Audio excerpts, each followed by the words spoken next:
Cabinet मंत्री अब्दुल सत्तार आपल्यासोबत आहे, आपण त्यांच्याशी बोलणार आहोत। बरीच चर्चा आहे तुमच्या नावाची, तुम्ही नाराज आहात म्हणून आष्टीकर यांची भेट घेतली, संतोष बांगर यांनी भेट घेतली। या भेटीमागचं नेमकं गमक काय होतं? नाराजी आहे की शासकीय कामांसाठी भेटलं?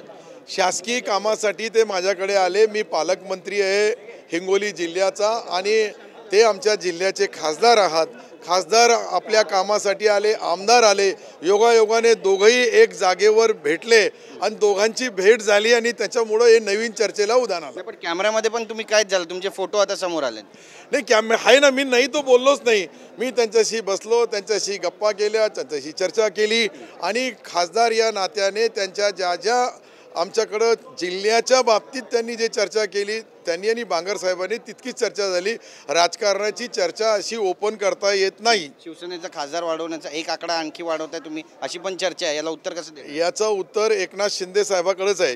जे एकनाथ शिंदे साहेबाकडे उत्तर सर्वांचे आहे, सर्वाच्या प्रश्नाचे आहे आणि ते आमचे नेते आहे। त्यांचा तुम्ही आपण त्यांना विचारून घ्या, त्यांना जे जे घ्यायचं आहे ते लोक त्यांच्याशी संपर्क करतात। आमच्यासारखा कार्यकर्ता त्यांच्यासोबत कार्यकर्ता जोडण्याचं काम करतो। तुमची नाराजीबद्दल पण बोललं जात आहे, तुमचं प्रमोशन झालं नाही, त्या संतोष बांगर यांची पण नाराजी आहे, त्यामुळे तुम्ही भेट घेतली। याचं स्पष्टीकरण कसं देणार? एक लक्षात घ्या का सन्माननीय मुख्यमंत्री महोदय सर्व आमदारांना, सर्व खासदारांना, सर्व माजी खासदारांना ही जे काही राजकारणाचा त्यांचा पार्ट आहे, त्यांना जे काही विकासाच्या माध्यमातून निधी वितरित करण्यापासून तर सन्मानापर्यंत कुठं कमी पडत नाही। आम्ही सर्व एकनाथ शिंदे साहेबाच्या सोबत आहेत आणि एकनाथ शिंदे साहेब अंतिम सत्य आमचं आहे। मी तुम्हाला पहिलेच बोललो, मी शिवसेनेमध्ये नव्हतो, शिवसेनेमध्ये बी आला तर मी एकनाथ शिंदे साहेबाच्या आमच्या जिल्ह्याचे पालकमंत्री असताना त्यांच्या माध्यमातून आलो आणि पुढेही राहणार त्यांच्यासोबत। मोठी दुर्बीण आहे, त्यांना दिसतं भविष्यात काय होणार आहे, तसं ते राजकारण करतात असं पण चर्चा आहे। नाही, ही चर्चा आतापर्यंत अनेक वेळेस सत्य ठरली, त्यामुळं सत्तारचं नाव सत्ता अशीशी जोडलेलं आहे। भविष्यामध्येही मी एकनाथ शिंदे साहेबाच्या सोबत सत्तेमध्ये राहील। बरं, दुसरा विषय असा आहे की विधान परिषदेच्या निवडणूक आहे, कसं पाहता याकडे? कारण एकाला कुणाला तरी माघार घ्यावी लागेल असं बोललं जातं। मिलिंद नार्वेकर विशेष करून आहेत आणि जयंतराव पाटील आहेत त्या ठिकाणी शेकापचे, तुमची भूमिका काय असणार आहे? आमची भूमिका पहिले आमचे जे 2 उमेदवार दिलेले आहे त्यांना निवडून आणण्याची राहील।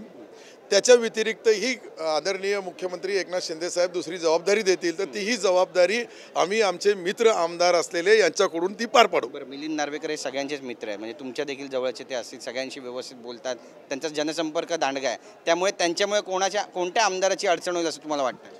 मला वाटतं सर्व अडचणीचा रामबाण औषध जे आहे ते एकनाथ शिंदे साहेब आहे आणि त्यांच्या औषधाशिवाय कोणालाही विधान परिषदेमध्ये येणं शक्य नाही। पण जडीबुटी कुणाला मिळेल मुख्यमंत्र्यांची?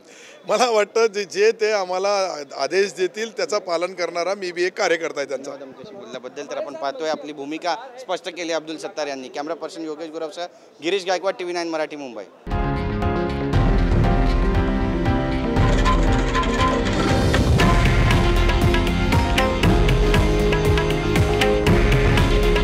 हे आहे देशातील नंबर 1 न्यूज नेटवर्क आणि आपण पाहत आहात TV9 मराठी। काळजी तुमची, हित महाराष्ट्राचं।